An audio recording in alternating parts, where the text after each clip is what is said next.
Welcome back to the David Pakman Show. Please consider supporting the show by becoming a David Pakman Show member, made possible in part by liberalbias.com.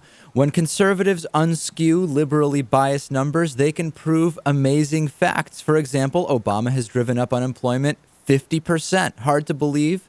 You can find out more at liberalbias.com. Today's new member of the day, Casey Stanley. Great to have Casey aboard, Lewis. This is big news. And now, because it is Thursday, we will go to Denis Campbell, who is editor-in-chief of UK Progressive Magazine, also host of Worldview with Denis Campbell at youtube.com/worldviewshow. Denis, I want to talk about this story, which I can't imagine our audience has not heard of, the brutal rape, the gang rape that took place in New Delhi that has led to 6 arrests. Give us a sense of, number one, what has been the political fallout from this in India, but there have also been more violent incidents, have there not?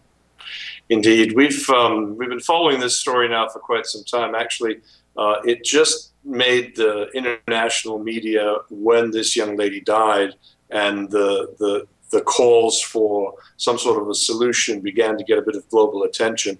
But she was actually raped on a New Delhi bus. She was on her way home from work late in the evening, and she later was transported to Singapore, to a hospital there, where she later died of her injuries. So this has been going on since about the middle part of December in the consciousness of the folks in Mumbai and New Delhi, India. What's happened since is that this past weekend we had arrests, and 6 people were paraded in front of television cameras with black hoods on to hide and shield their identity and their family's identity. But it's not uncommon for people living in the area of India, Pakistan, and a lot of the both Muslim and Hindu countries to have situations where members of different faiths attempt to come together and intermarry. So we have there's a huge underground network in India of, say, a Pakistani man and a Hindu woman.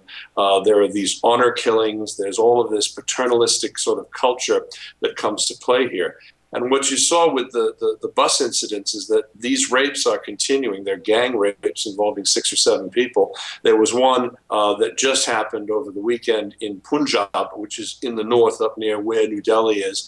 And that involved the bus driver as well, who literally apparently allegedly took the bus off the roadways so he could also participate in the rape of another young woman who was coming home late at night from work.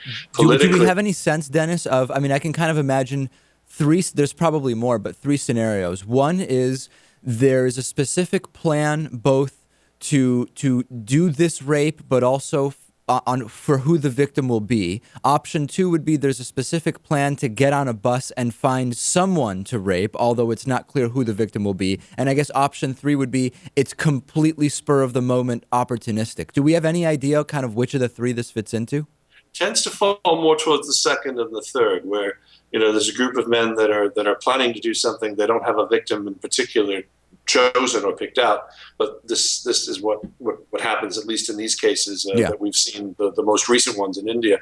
But the simple fact of the matter that it is a very violent culture, can be a very violent culture towards women, I think is the issue, and the parallels that have been made. And indeed, tonight on the program, we're joined by the Julia Jinka from Progress 2050, who specializes in looking at a variety of cultures in which there are these very strong male paternalistic societies and what can be done. And indeed, she talked a lot during our interview about the Violence Against Women's Act expiring in the United States and the impact that that's going to have, because a number of very important programs have lost their funding. And over the last 20 years, they've been proven to reduce the amount of violence, increase the awareness in a lot of at-risk communities and areas. So what's the controversy? In other words, when it comes to gun legislation, for example, although both sides would probably say they have the facts on their hands, there is a lot of debate over whether really long-term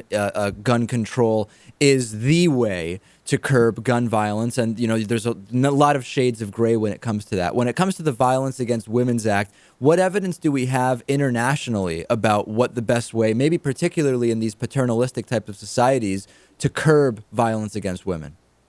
Well, it is a matter of education and awareness. I mean, the fact that this crime is so brutal and so raw, it's really fraying on the nerves of a lot of people in the society. And it's not a society where people do a lot of protesting. So the simple fact that you see people out on the street with signs, that you see people, raising this as a red flag, as well as the long documented cases of people of different religions not going into arranged marriages or marrying outside of their faith. It's all part of the longer term education process and awareness that needs to happen, that women do matter in this world, and in many cases, and particularly in the United States, they now make up more of even the breadwinners in families and homes than they have at any other point in time.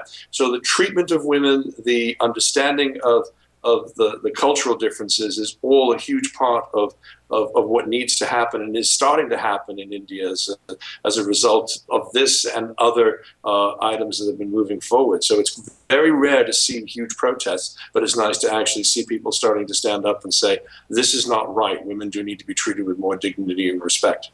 Okay, so we'll watch that interview. It'll be at youtube.com/worldviewshow. Of course, everybody should subscribe so they won't miss any of the video updates and new videos that are posted there. We've been speaking with Denis Campbell. He's editor-in-chief of UK Progressive Magazine, author of the book Billionaire Boys Election Freak Show. Excellent stuff, Denis. We'll be watching. Thank you.